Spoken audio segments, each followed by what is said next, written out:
ਕੱਚੇ ਮਾਲ ਦੀਆਂ ਲਗਾਤਾਰ ਵਧ ਰਹੀਆਂ ਕੀਮਤਾਂ ਦੇ ਵਿਰੋਧ ਵਿੱਚ ਅੱਜ ਲੁਧਿਆਣਾ ਦੇ ਕਾਰੋਬਾਰੀਆਂ ਵੱਲੋਂ ਗਿੱਲ ਰੋਡ ਤੇ ਇੱਕ ਵੱਡੀ ਹਿਊਮਨ ਚੇਨ ਬਣਾ ਕੇ ਆਪਣਾ ਵਿਰੋਧ ਜਤਾਇਆ ਗਿਆ। ਇਸ ਦੌਰਾਨ ਸਿਰਫ ਸਾਈਕਲ ਵਪਾਰੀ ਹੀ ਨਹੀਂ ਸਗੋਂ ਵੱਖ-ਵੱਖ ਕਾਰੋਬਾਰਾਂ ਨਾਲ ਸੰਬੰਧਿਤ ਵਪਾਰੀਆਂ ਨੇ ਸ਼ਾਮਿਲ ਹੋ ਕੇ ਸਰਕਾਰ ਦੇ ਖਿਲਾਫ ਆਪਣਾ ਵਿਰੋਧ ਜਤਾਇਆ ਤੇ ਇਸ ਦੌਰਾਨ ਲੋਕ ਇਨਸਾਫ ਪਾਰਟੀ ਦੇ ਮੁਖੀ ਸਿਮਰਜੀਤ ਸਿੰਘ ਬੈਂਸ ਵੀ ਹਿਊਮਨ ਚੇਨ ਵਿੱਚ ਸ਼ਾਮਿਲ ਹੋਣ ਲਈ ਪਹੁੰਚੇ ਤੇ ਉਹਨਾਂ ਨੇ ਇੰਡਸਟਰੀ ਨੂੰ ਆਪਣਾ ਸਮਰਥਨ ਦਿੱਤਾ। ਲੁਧਿਆਣਾ ਦੇ ਕਾਰੋਬਾਰੀਆਂ ਨੇ ਕਿਹਾ ਕਿ ਜਿਵੇਂ ਕਿਸਾਨਾਂ ਨੂੰ ਆਪਣਾ ਹੱਕ ਲੈਣ ਲਈ ਦਿੱਲੀ ਜਾਣਾ ਪਿਆ ਤਾਂ ਉਹ ਵੀ ਜੰਤਰ ਮੰਤਰ ਦਾ ਰਾਹ ਨਹੀਂ ਭੁੱਲੇ ਨੇ। ਜੇਕਰ ਲੋੜ ਪਈ ਤਾਂ ਉਹ ਵੀ ਉੱਥੇ ਜਾ ਕੇ ਸਰਕਾਰ ਦਾ ਘਿਰਾਓ ਕਰਨਗੇ। ਕਾਰੋਬਾਰੀਆਂ ਨੇ ਇਹ ਵੀ ਕਿਹਾ ਕਿ ਸਰਕਾਰ ਸਟੀਲ ਦੀਆਂ ਕੀਮਤਾਂ ਕੰਟਰੋਲ ਕਰਨ ਲਈ ਇੱਕ ਰੈਗੂਲੇਟਰੀ ਕਮੇਟੀ ਲੈ ਕੇ ਆਵੇ ਜਿਸ ਵਿੱਚ ਸਰਕਾਰ ਦੇ ਨੁਮਾਇੰਦਿਆਂ ਦੇ ਨਾਲ ਕਾਰੋਬਾਰੀਆਂ ਤੇ ਕਾਰਪੋਰੇਟ ਘਰਾਣਿਆਂ ਨੂੰ ਸਾਂਝਾ ਕੀਤਾ ਜਾਵੇ ਤਾਂ ਜੋ ਇਹਨਾਂ ਕੀਮਤਾਂ ਦੇ ਕੰਟਰੋਲ ਰਹੇ। ਉਹਨਾਂ ਨੇ ਕਿਹਾ ਕਿ ਆਪਣੀ ਮਰਜ਼ੀ ਨਾਲ ਰਾਤੋਂ ਰਾਤ ਕੱਚੇ ਮਾਲ ਦੀਆਂ ਕੀਮਤਾਂ ਵਧਾ ਦਿੱਤੀਆਂ ਜਾਂਦੀਆਂ ਨੇ ਜਿਸ ਤੇ ਕੰਟਰੋਲ ਹੋਣਾ ਚਾਹੀਦਾ ਹੈ। ਜ਼ਰੂਰ ਪਊਗਾ ਕੇਂਦਰ ਸਰਕਾਰ ਦੇ ਉੱਤੇ। ਮੈਂ ਗੱਲ ਕਰਦਾ ਕਿ ਤੁਸੀਂ ਇਹ ਦੇਖੋ ਕਿ ਧਰਨਾ ਅੱਜ 12ਵੇਂ ਦਿਨ ਦੇ ਵਿੱਚ ਐਂਟਰ ਕਰ ਗਿਆ। ਪੈਟਰੋਲ ਤੇ ਡੀਜ਼ਲ ਦੀਆਂ ਪ੍ਰਾਈਸਿਸ 15-15 ਰੁਪਏ ਲੀਟਰ ਘਟ ਗਿਆ। ਅੱਜ ਸਟੀਲ ਵੀ ਥੱਲੇ ਆਉਣਾ ਸ਼ੁਰੂ ਹੋ ਗਿਆ ਕਿਉਂਕਿ ਕੇਂਦਰ ਸਰਕਾਰ ਨੂੰ ਇਹ ਪੂਰੀ ਜਾਣਕਾਰੀ ਹੋ ਗਈ ਕਿ ਜੋ ਪਿਛਲੇ ਸਮੇਂ ਦੇ ਵਿੱਚ ਜਿਹੜੇ ਇਲੈਕਸ਼ਨ ਹੋਏ ਆ, ਹਿਮਾਚਲ ਪ੍ਰਦੇਸ਼ ਦੀਆਂ ਸਾਰੀਆਂ ਸੀਟਾਂ ਬੁਰੀ ਤਰ੍ਹਾਂ ਹਾਰ ਗਈ ਆ ਤੇ ਉੱਥੇ ਦੇ ਮੁੱਖ ਮੰਤਰੀ ਨੇ ਮੰਨ ਵੀ ਲਿਆ ਕਿ ਇਹ ਜਿਹੜਾ ਹਾਰ ਹੋਈ ਆ ਇਹ ਪੈਟਰੋਲ ਡੀਜ਼ਲ ਦੇ ਪ੍ਰਾਈਸਿਸ ਔਰ ਦੇਸ਼ ਦੇ ਵਿੱਚ ਜਿਹੜੀ ਇਨਫਲੇਸ਼ਨ ਇੰਨੀ ਵਧੀ ਆ ਉਹਦੀ ਮਾਰ ਵੱਜੀ ਆ। ਤੇ ਆਉਣ ਵਾਲੇ ਸਮੇਂ ਦੇ ਵਿੱਚ ਬਹੁਤ ਸਟੇਟਾਂ ਦੇ ਇਲੈਕਸ਼ਨਸ ਡਿਊ ਨੇ। ਤੁਸੀਂ ਦੇਖੋਗੇ ਕਿ ਕਿਸਾਨ ਸੜਕਾਂ ਤੇ, ਇੰਡਸਟਰੀਅਲਿਸਟ ਸੜਕਾਂ ਤੇ, ਵਪਾਰੀ ਸੜਕਾਂ ਤੇ, ਮਜ਼ਦੂਰ ਸੜਕਾਂ ਤੇ ਆ ਗਿਆ ਤਾਂ ਦੇਸ਼ ਦੇ ਵਿੱਚ ਅਨਸਰਟਨਟੀ ਹੋ ਜਾਏਗੀ, ਭੁੱਖਮਰੀ ਹੋ ਜਾਏਗੀ ਤਾਂ ਜਿਹਦੇ ਤੋਂ ਬਚਾਉਣ ਦੀ ਲੋੜ ਆ। ਅੱਜ ਸਾਡਾ ਜਿਹੜਾ ਦੇਸ਼ ਆ ਇਹਦੇ ਵਿੱਚ ਛੋਟੀ ਇੰਡਸਟਰੀ ਆ। ਲੁਧਿਆਣਾ ਸ਼ਹਿਰ ਦੀ ਗੱਲ ਕਰੀਏ 15 ਲੱਖ ਮਜ਼ਦੂਰ ਜਦੋਂ ਸੜਕਾਂ ਤੇ ਆ ਗਿਆ ਤਾਂ ਸਰਕਾਰ ਨੂੰ ਸੋਚਣਾ ਪਏਗਾ। ਸੋ ਅੱਜ ਹਿਊਮਨ ਚੇਨ ਬਣਾ ਕੇ ਜਿਹੜਾ ਪ੍ਰੋਟੈਸਟ ਕੀਤਾ ਗਿਆ ਵਾ ਕੰਸੋਰਟੀਅਮ ਆਫ ਇੰਡਸਟਰੀਅਲ ਐਸੋਸੀਏਸ਼ਨਸ ਵੱਲੋਂ, ਜਿਹੜਾ ਅੱਜ ਇੱਕ ਸਬੂਤ ਦਿੱਤਾ ਗਿਆ ਕਿ ਸਮੁੱਚੀ ਇੰਡਸਟਰੀ ਇਕੱਠੀ ਆ। ਅੱਜ ਹਰ ਇੰਡਸਟਰੀਅਲਿਸਟ, ਸਵਿੰਗ ਮਸ਼ੀਨ ਇੰਡਸਟਰੀ ਦੀ ਗੱਲ ਕਰੀਏ, ਮਸ਼ੀਨ ਟੂਲ ਇੰਡਸਟਰੀ ਦੀ ਗੱਲ ਕਰੀਏ, ਸਾਈਕਲ ਇੰਡਸਟਰੀ ਦੀ ਗੱਲ ਕਰੀਏ, ਆਟੋ ਇੰਡਸਟਰੀ ਦੀ ਗੱਲ ਕਰੀਏ, ਫਾਸਟਨਰ ਇੰਡਸਟਰੀ ਦੀ ਗੱਲ ਕਰੀਏ, ਠੀਕ ਹੈ, ਸਾਰੇ ਇੰਡਸਟਰੀਅਲਿਸਟ ਅੱਜ ਇਕੱਠੇ ਹੋਏ ਤੇ ਸਮੁੱਚੇ ਇੰਡਸਟਰੀਅਲਿਸਟਾਂ ਨੇ ਇੱਕ ਹਿਊਮਨ ਚੇਨ ਬਣਾ ਕੇ ਸਰਕਾਰ ਨੂੰ ਸਬੂਤ ਦਿੱਤਾ ਕਿ ਇੰਡਸਟਰੀਅਲਿਸਟ ਇਕੱਠੇ ਨੇ। ਕੱਚੇ ਮਾਲ ਦੀ ਐਕਸਪੋਰਟ ਬੰਦ ਕਰੋ, ਇੰਡਸਟਰੀਅਲਿਸਟ ਨੂੰ ਮਾਲ ਮੁਹੱਈਆ ਕਰੋ ਔਰ ਦੇਸ਼ ਦੇ ਵਿੱਚੋਂ ਜਿਹੜੀ ਐਕਸਪੋਰਟ ਆ ਕੱਚੇ ਮਾਲ ਦੀ ਉਹ ਬੰਦ ਕਰਕੇ ਦੇਸ਼ ਨੂੰ ਕੱਚਾ ਮਾਲ ਦਿੱਤਾ ਜਾਵੇ, ਜਿਹਦੇ ਕਰਕੇ ਦੇਸ਼ ਦੇ ਵਿੱਚ ਇੰਡਸਟਰੀਅਲਿਸਟਾਂ ਨੂੰ, ਇੰਡਸਟਰੀ ਨੂੰ ਰੁਜ਼ਗਾਰ ਮਿਲੇ ਤੇ ਜਿੱਥੇ ਕਿਸਾਨ ਖੁਸ਼ਹਾਲ ਹੋਏਗਾ ਉੱਥੇ ਇੰਡਸਟਰੀਅਲਿਸਟ ਖੁਸ਼ਹਾਲ ਹੋਏਗਾ, ਮਜ਼ਦੂਰ ਖੁਸ਼ਹਾਲ ਹੋਏਗਾ ਤਾਂ ਦੇਸ਼ ਦਾ ਬਚਾਅ ਹੋ ਸਕੇਗਾ। ਤੇ ਜਿਹੜੀ ਕਾਲਾ ਬਾਜ਼ਾਰੀ ਹੈ ਬੰਦ ਕਰੋ। ਅੱਜ ਟਾਟਾ ਦਾ ਜਿਹੜਾ 667% ਪ੍ਰੋਫਿਟ ਪਿਛਲੇ ਸਾਲ ਨਾਲੋਂ ਵਧਿਆ ਔਰ 18,000 ਜਿਹੜਾ ਇੱਕ ਕੁਆਟਰ ਦਾ ਪ੍ਰੋਫਿਟ ਜਿਹੜਾ ਉਹਨਾਂ ਦਾ ਇਨਕਰੀਜ਼ ਹੋਇਆ। ਸੋ ਇਹ ਕੀ ਲੋੜ ਪਈ ਆ ਅੱਜ ਇੱਕ ਗਰੀਬ ਨੂੰ ਨਿਚੋੜ ਕੇ, ਉਹਦਾ ਖੂਨ ਨਿਚੋੜ ਕੇ ਅਗਰ ਇੱਕ ਸਰਕਾਰ ਕਹਿ ਰਹੀ ਹੈ ਤੇ ਅਸੀਂ ਪੈਸਾ ਕਮਾ ਰਹੇ ਹਾਂ, ਇਹ ਕੋਈ ਪੈਸਾ ਕਮਾਉਣਾ ਨਹੀਂ। ਅੱਜ ਹਰ ਵਰਗ ਪੈਸਾ ਕਮਾਵੇ। ਇਲੈਕਸ਼ਨ ਦੇ ਵਿੱਚ ਤਾਂ ਬਾਈਕਾਟ ਉਹਨਾਂ ਨੇ ਵੈਸੇ ਹੀ ਪਹਿਲਾਂ ਕੀਤਾ ਹੋਇਆ ਬੀਜੇਪੀ ਦਾ। ਅੱਜ ਤੁਸੀਂ ਦੇਖੋ ਤਾਂ ਸਹੀ ਨਾ ਕੀ ਹਾਲ ਆ ਪੰਜਾਬ ਦੇ ਵਿੱਚ। ਅੱਜ ਪੰਜਾਬ ਦੇ ਵਿੱਚ ਹਾਲਾਤ ਦੇਖੋ ਕਿ ਕੀ ਇਹਨਾਂ ਪਾਲਿਸੀਆਂ ਨੂੰ ਦੇਖ ਕੇ ਕੋਈ ਬੀਜੇਪੀ ਨੂੰ ਵੋਟ ਪਾਏਗਾ। ਅੱਜ ਅਗਰ ਗੱਲ ਕਰਦੇ ਆ, ਨਹੀਂ ਅਸੀਂ ਆਪ ਨਹੀਂ ਪਾਵਾਂਗੇ, ਅਸੀਂ ਆਪ ਗੱਲ ਕਰਦੇ ਹਾਂ ਕਿ ਜਿਹੜੀ ਸਰਕਾਰ ਰੈਗੂਲੇਟਰੀ ਕਮਿਸ਼ਨ ਬਣਾਏਗੀ ਅਸੀਂ ਉਸ ਸਰਕਾਰ ਨੂੰ ਵੋਟ ਦੇਵਾਂਗੇ। ਉਸ ਤੋਂ ਇਲਾਵਾ ਅਸੀਂ ਕਹਾਂਗੇ ਵੀ ਦੂਸਰਿਆਂ ਨੂੰ ਵੀ ਕਹਾਂਗੇ, ਵਰਕਰਸ ਨੂੰ ਵੀ ਕਹਾਂਗੇ ਕਿ ਅਗਰ ਅਸੀਂ ਖੁਸ਼ਹਾਲ ਹਾਂ ਤਾਂ ਸਾਡਾ ਵਰਕਰ ਖੁਸ਼ਹਾਲ ਹੋਏਗਾ।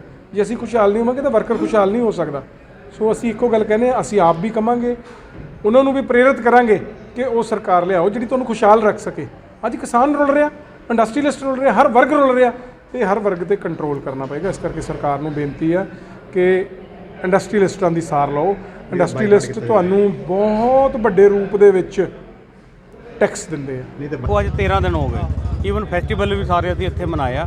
ਇਹ ਜਿਹੜਾ ਅਸਰ ਤਾਂ ਪੈਂਦਾ ਹੀ ਹੈ ਜੀ।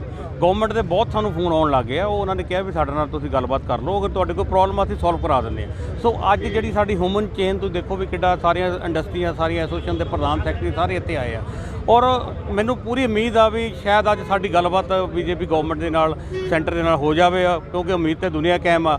ਸਾਡੀ ਤਾਂ ਇੱਕੋ ਹੀ ਡਿਮਾਂਡ ਆ ਜੀ, ਸਟੀਲ ਰੈਗੂਲੇਟਰੀ ਕਮਿਸ਼ਨ ਬਣਾਓ। ਉਹਦਾ ਮਤਲਬ ਇਹ ਆ ਵੀ ਆਇਰਨ ਔਰ ਜਿੱਥੋਂ ਸਟੀਲ ਬਣਦਾ ਉਹ ਸਾਡੇ ਕੋਲ ਸਰਪਲਸ ਆ, ਕੋਲ ਸਾਡੇ ਕੋਲ ਸਰਪਲਸ ਆ, ਬਿਜਲੀ ਸਰਪਲਸ ਆ, ਲੇਬਰ ਸਾਡੇ ਕੋਲ ਹੈਗੀ, ਓਵਰਨਾਈਟ ਰੇਟ ਕਿੱਦਾਂ ਵੱਧ ਜਾਂਦੇ ਆ 15,000 ਤੋਂ 30 ਤੋਂ 35%। ਇਹ ਕੀ ਕਰਦੇ ਆ, ਵੱਡੇ ਗਰੁੱਪ ਜਿਹੜੇ ਆ ਉਹ ਕਾਟਲ ਕਰ ਦਿੰਦੇ ਆ, ਕਾਟਲ ਕਰਕੇ ਰੇਟ ਵਧਾ ਦਿੰਦੇ ਆ। ਸਾਡੀ ਡਿਮਾਂਡ ਇਹੀ ਆ ਵੀ ਸਟੀਲ ਰੈਗੂਲੇਟਰੀ ਕਮਿਸ਼ਨ ਬਣਾਓ, ਉਹਦੇ ਵਿੱਚ ਵੱਡੀਆਂ ਕੰਪਨੀਆਂ ਜਿਹੜੇ ਸਟੀਲ ਪ੍ਰੋਡਿਊਸ ਕਰਦੇ ਉਹ ਵੀ ਹੋਣ, ਇੰਡਸਟਰੀ ਦੇ ਨੁਮਾਇੰਦੇ ਵੀ ਹੋਣ, ਗਵਰਨਮੈਂਟ ਦੇ ਬੰਦੇ ਵੀ ਹੋਣ। ਅਗਰ ਇਨਪੁਟ ਕਾਸਟ ਕੋਈ ਵਧਿਆ ਰੇਟ ਵਧਾ ਦੇਣ। ਸਾਡੀ ਸਿੰਪਲ ਇੱਕ ਡਿਮਾਂਡ ਆ ਵੀ ਸਟੀਲ ਰੈਗੂਲੇਟਰੀ ਕਮਿਸ਼ਨ ਬਣਾਓ ਔਰ ਸਟੀਲ ਦੀਆਂ ਪ੍ਰਾਈਸਾਂ ਜਿਹੜੀਆਂ ਹੈਗੀਆਂ ਉਹਨੂੰ ਕੰਟਰੋਲ ਕਰੋ, ਕਿਉਂਕਿ ਕਾਪਰ ਦੀ, ਨਿਕਲ ਦੀ, ਜ਼ਿੰਕ ਦੀ, ਸਾਰਿਆਂ ਦੀ ਪ੍ਰਾਈਸ ਵਧ ਗਈ, ਜਿਸ ਕਰਕੇ ਪਲਾਸਟਿਕ ਦਾ ਦਾਣਾ ਦੇਖੋ ਕਿੱਥੇ ਚਲੇ ਗਿਆ, ਕਿਉਂਕਿ ਜਿਹੜਾ ਪਲਾਸਟਿਕ ਦਾ ਦਾਣਾ ਉਹ ਰਿਲਾਇੰਸ ਹੀ ਕੰਟਰੋਲ ਕਰਦਾ ਵਾ। ਇਹ ਗਰੁੱਪ ਨੂੰ ਕੰਟਰੋਲ ਕਰਨਾ ਚਾਹੀਦਾ ਤਾਂ ਕਿ ਜਿਹੜੀ ਛੋਟੀ ਇੰਡਸਟਰੀ ਆ, ਲੁਧਿਆਣੇ ਵਿੱਚ ਛੋਟੀ ਇੰਡਸਟਰੀ ਕੰਮ ਕਰਦੀ ਆ, ਅਸੀਂ ਸਾਈਕਲ ਬਣਾਉਂਦੇ ਆ ਔਰ ਸਾਡੇ ਕੋਲ 20 ਲੱਖ ਲੇਬਰ ਕੰਮ ਕਰਦੀ ਆ। ਤੁਸੀਂ ਇਹ ਨਾ ਸਮਝੋ ਵੀ ਇੱਥੇ ਇੱਕ ਬੰਦਾ ਵਾ, ਇੱਕ ਬੰਦੇ ਦੇ ਮਗਰ 50-50, 100-100, 300 ਬੰਦਾ ਉਹਨਾਂ ਦੇ ਵਰਕਰ ਕੰਮ ਕਰਦੇ ਆ। ਆਉਣ ਵਾਲੇ ਟਾਈਮ ਦੇ ਵਿੱਚ ਗਵਰਨਮੈਂਟ ਨੇ ਸਾਡੀ ਗੱਲ ਨਹੀਂ ਸੁਣੀ ਤਾਂ ਜਿਹੜੀ ਲੇਬਰ ਆ ਉਹ ਵੀ ਸੜਕਾਂ ਤੇ ਆ ਜਾਊਗੀ, ਕਿਉਂਕਿ ਸਾਡੇ ਕੋਲ ਸੈਲਰੀ ਦੇਣ ਵਾਸਤੇ ਪੈਸੇ ਨਹੀਂ ਹੈ, ਸਾਡੀ ਜਿਹੜੀ ਸੇਲ ਆ ਉਹ ਨਹੀਂ ਹੋ ਰਹੀ। ਸਾਡਾ ਰੋਸਟਰ ਸਾਈਕਲ ਦੀ ਪ੍ਰਾਈਸ 300 ਰੁਪਏ ਵੱਧ ਗਈ, ਕੰਜ਼ਿਊਮਰ ਲੈਣ ਵਾਸਤੇ ਤਿਆਰ ਨਹੀਂ ਹੈ। 20 ਲੱਖ ਲੇਬਰ ਨੂੰ ਅਸੀਂ ਰੋਜ਼ਗਾਰ ਦਿੰਦੇ ਆ ਸਾਡੀ ਇੰਡਸਟਰੀ। ਅਗਰ ਨਹੀਂ ਸਾਡੀ ਗੱਲ ਸੁਣੋ, 20 ਲੱਖ ਬੰਦਾ, 20 ਲੱਖ ਦੇ ਅੱਗੇ ਪਰਿਵਾਰ, ਤੁਸੀਂ ਦੇਖੋ ਵੀ ਕਿੰਨੀ ਮਲਟੀਪਲਾਈ ਹੋਣਾ, ਬੇਰੋਜ਼ਗਾਰੀ ਵੱਧ ਜਾਣੀ ਹੈ, ਭੁੱਖਮਰੀ ਵੱਧ ਜਾਣੀ ਹੈ, ਲੁੱਟਾਂ ਖੋਹਾਂ ਵੱਧ ਜਾਣੇ ਗਵਰਨਮੈਂਟ ਨੂੰ। ਔਰ ਆਉਣ ਵਾਲੇ ਟਾਈਮ ਦੇ ਵਿੱਚ ਪਤਾ ਨਹੀਂ ਕਿੱਦਾਂ ਚਾਈਨਾ ਦਾ ਮੇਕ ਇਨ ਇੰਡੀਆ ਦਾ ਜਿਹੜਾ ਗਵਰਨਮੈਂਟ ਨੇ ਨਾਅਰਾ ਲਾਇਆ ਸੀ ਮੋਦੀ ਸਾਹਿਬ ਨੇ, ਉਹ ਉਨੀ ਨਾਅਰਾ ਰਹਿ ਗਿਆ, ਕੋਈ ਚਾਈਨਾ ਦੇ ਪ੍ਰੋਡਕਟ ਫਿਰ ਸਾਡੇ ਇੱਥੇ ਆਉਣ ਲੱਗ ਗਏ ਆ। ਸਾਡੀ ਤਾਂ ਹਾਲਤ ਬਹੁਤ ਜ਼ਿਆਦਾ ਖਰਾਬ ਕਰਤੀ ਇਸ ਗਵਰਨਮੈਂਟ ਨੇ। ਉਧਰ ਇਸ ਮੌਕੇ ਸਿਮਰਜੀਤ ਸਿੰਘ ਬੈਂਸ ਨੇ ਵੀ ਕਿਹਾ ਕਿ ਅੱਜ ਕਿਸਾਨ ਅਤੇ ਦੇਸ਼ ਦਾ ਵਪਾਰੀ ਸੜਕਾਂ ਤੇ ਹੈ। ਉਹਨਾਂ ਕਿਹਾ ਕਿ ਮਸਲਾ ਹੱਲ ਹੋਣਾ ਚਾਹੀਦਾ ਹੈ। ਕਾਰੋਬਾਰੀ ਕਰਦਾਤਾ ਹੈ, ਉਹ ਸਭ ਤੋਂ ਜ਼ਿਆਦਾ ਟੈਕਸ ਅਦਾ ਕਰਦਾ ਹੈ ਤੇ ਅੱਜ ਉਹਨਾਂ ਨੂੰ ਹੀ ਸੜਕਾਂ ਤੇ ਉਤਰਨਾ ਪੈ ਰਿਹਾ। ਉਹਨਾਂ ਕਿਹਾ ਕਿ ਉਹ ਕਾਰੋਬਾਰੀਆਂ ਦੇ ਨਾਲ ਨੇ।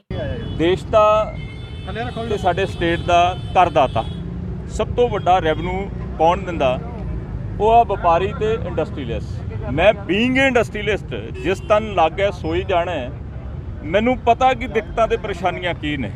ਮੈਂ ਇਹਨਾਂ ਦਾ ਸਨਅਤਕਾਰ ਭਰਾ ਹੈਗਾ। ਫਸਟ ਆਫ ਆਲ ਅਸੀਂ ਇਸ ਜਿਹੜਾ ਇੰਡਸਟਰੀਅਲਿਸਟ ਤੇ ਵਪਾਰੀਆਂ ਦਾ ਪ੍ਰੋਟੈਸਟ ਆ, ਲੋਕ ਇਨਸਾਫ ਪਾਰਟੀ ਉਸ ਪ੍ਰੋਟੈਸਟ ਨੂੰ ਸਮਰਥਨ ਕਰਦੀ ਆ, ਮੋਢੇ ਨਾਲ ਮੋਢਾ ਲਾ ਕੇ ਚੱਲਾਂਗੇ। ਸੈਕੰਡਲੀ ਗਵਰਨਮੈਂਟ ਦਾ ਮਤਲਬ ਹੈ ਗੁੱਡ ਗਵਰਨੈਂਸ। ਗੁੱਡ ਗਵਰਨੈਂਸ ਦੇ ਵਿੱਚ ਕੀ ਆ ਵੀ ਕਿਸੇ ਨੂੰ ਧਰਨਾ ਲਾ ਕੇ ਜਿੰਦਾਬਾਦ ਮੁਰਦਾਬਾਦ ਕਹਿਣ ਦੀ ਨੌਬਤ ਨਾ ਆਵੇ।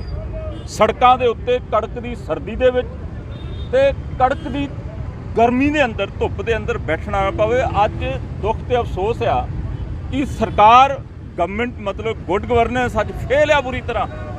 ਔਰ ਇਹ ਫੇਲਿਅਰ ਸਰਕਾਰ ਦਾ, ਜਿੱਥੇ 1 ਸਾਲ ਤੋਂ ਕਿਸਾਨ ਬਾਰਡਰਾਂ ਦੇ ਉੱਤੇ ਬਾਰਡਰ ਘੇਰੀ ਬੈਠਿਆ ਕਾਲੇ ਕਾਨੂੰਨਾਂ ਦੀ ਸਮਾਪਤੀ ਵਾਸਤੇ, ਰੱਦ ਕਰਾਉਣ ਵਾਸਤੇ 700 ਤੋਂ ਵੱਧ ਕਿਸਾਨ ਸ਼ਹੀਦ ਹੋ ਗਏ, ਤੇ ਦੂਸਰੇ ਪਾਸੇ ਵਪਾਰੀ ਤੇ ਇੰਡਸਟਰੀਅਲਿਸਟ ਮੇਰਾ ਖਿਆਲ ਅੱਜ 12ਵਾਂ ਦਿਨ ਆ ਤੇ ਜਿੱਥੇ 700 ਦੇ ਕਰੀਬ ਕਿਸਾਨ ਬਲੀਦਾਨ ਦੇ ਚੁੱਕੇ ਆ, ਉੱਥੇ ਪੰਜਾਬ ਦੇ ਅੰਦਰ 11,000 ਦੇ ਕਰੀਬ ਵਪਾਰੀ ਤੇ ਇੰਡਸਟਰੀਅਲਿਸਟ ਆਪਣੇ ਇਸ ਜਲਜਲ ਦੇ ਅੰਦਰ ਆਪਣਾ ਬਲੀਦਾਨ ਮਤਲਬ ਕਿ ਸੁਈਸਾਈਡ ਕਰਕੇ ਆਪਣੀ ਜੀਵਨ ਲੀਲਾ ਸਮਾਪਤ ਕਰ ਚੁੱਕਿਆ। ਸੋ ਮੇਰੀ ਦੋਨੋਂ ਸਰਕਾਰਾਂ ਨੂੰ, ਕੇਂਦਰ ਤੇ ਰਾਜ ਸਰਕਾਰ ਨੂੰ ਇਹ ਪੁਰਜ਼ੋਰ ਅਪੀਲ ਹੈਗੀ ਆ, ਚੇਤਾਵਨੀ ਹੈਗੀ ਆ ਕਿ ਕਿਸਾਨ ਸੜਕਾਂ ਤੇ, ਇੰਡਸਟਰੀਅਲਿਸਟ ਸੜਕਾਂ ਤੇ, ਵਪਾਰੀ ਸੜਕਾਂ ਤੇ, ਦੇਸ਼ ਦੇ ਅੰਦਰ ਖਾਨਾ ਜੰਗੀ ਦੇ ਹਾਲਾਤ ਪੈਦਾ ਹੋ ਜਾਣੇ ਆ।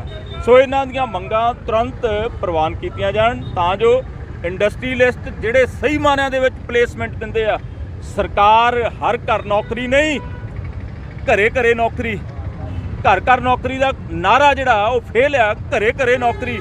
ਇਹ ਲੋਕ ਹੈਗੇ ਆ ਇੰਡਸਟਰੀਅਲਿਸਟ ਤੇ ਵਪਾਰੀ ਜਿਹੜੇ ਸਭ ਤੋਂ ਵੱਡੀ ਪਲੇਸਮੈਂਟ ਨੌਕਰੀਆਂ ਬੇਰੁਜ਼ਗਾਰਾਂ ਨੂੰ ਦੇਣ ਦੇ ਵਿੱਚ ਸਭ ਤੋਂ ਵੱਡਾ योगदान इंडस्ट्रियलिस्ट का। लुधियाना तो प्रदीप भंडारी दी रिपोर्ट। सब्सक्राइब कीजिए हमारे चैनल को और बेल आइकॉन को दबाइए हमारी लेटेस्ट वीडियो सबसे पहले देखने के लिए।